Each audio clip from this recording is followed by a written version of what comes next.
It's time now for TikTok Made Me Try It. But Leah, we're switching up TikTok Made Me Try It today. We are, and I mean, I think we have a lot of fun with this segment because it is fun, and we spend probably a little too much time sometimes scrolling through TikTok, and so we just kind of want to flip gears a little bit and sort of talk about, I think, the other side of TikTok and how that can be a little bit dangerous when you spend a little too much time. Or, you know, I know there's a lot of parents out there that probably don't know a lot about TikTok because you don't care.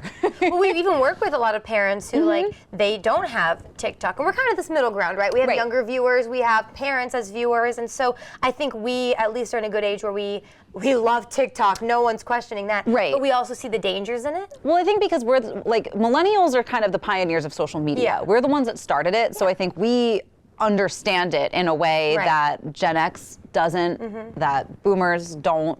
And I think also we understand the sort of makings of it the way that Gen Z doesn't, the way that Gen Alpha doesn't, because our brains are fully developed enough to know what's an endorsement, what's a targeted ad. We know, I mean, you'll see it. It'll say sponsored in really tiny letters in the bottom left corner. Like a million hashtags, and one of them is hashtag ad. Yes, but like they really bury the lead sometimes on whether or not something is an ad. Not always. I mean, sometimes it's very obvious, and what do? You scroll right by those.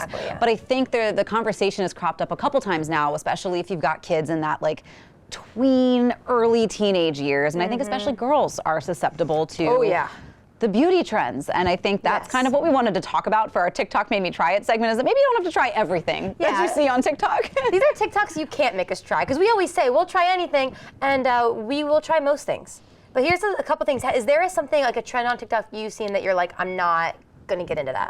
I mean, I think anything that requires you to spend a lot of money. I mean, I think if you have to, like the 10-step skincare routines, they're not worth it. And they're all from like Korea? I've tried one, and I had a reaction to one. Oh, no. Never mind then. Like, I mean, they are great. I think that was a me problem, not a product problem. But I was like, I definitely fell victim a little bit to the, oh my gosh, I want that glass skin that everybody has on TikTok. And I think it's a very toxic environment, especially for that young teenage age group. And I think that's where, you know, we were having those conversations about these kids going to Sephora and bullying people out of the line. And I mean, that's probably extreme.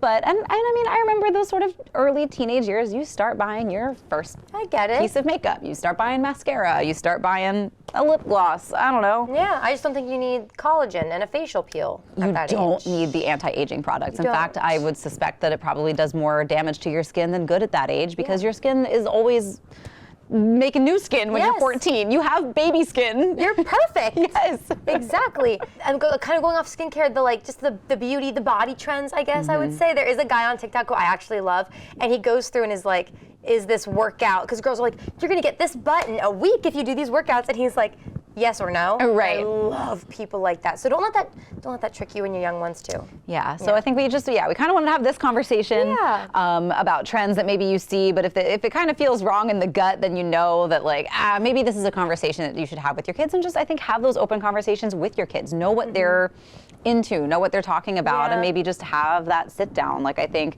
again, it's totally fine for your 13, 14-year-olds to start taking an interest in beauty products, maybe beauty trends, but I don't think the skincare element. And I think like all these kids, like it's so weird to me when you see like 10, 11-year-old girls that go, hey guys, and I'm like, And it's way more expensive than anything. And when I was 14, I think I was just like, I needed acne medicine, and that was it. Like I just needed a face I definitely had like a Lip Smackers shiny lip gloss, and that's what I was rocking. Yeah, exactly. So don't forget though, most TikToks we will try. Yes. And you can email us, team@coastlife.com, or message us and send us, if there's like a food trend or a beauty trend. Something you've seen that you do want us to try. Cost a lot of money.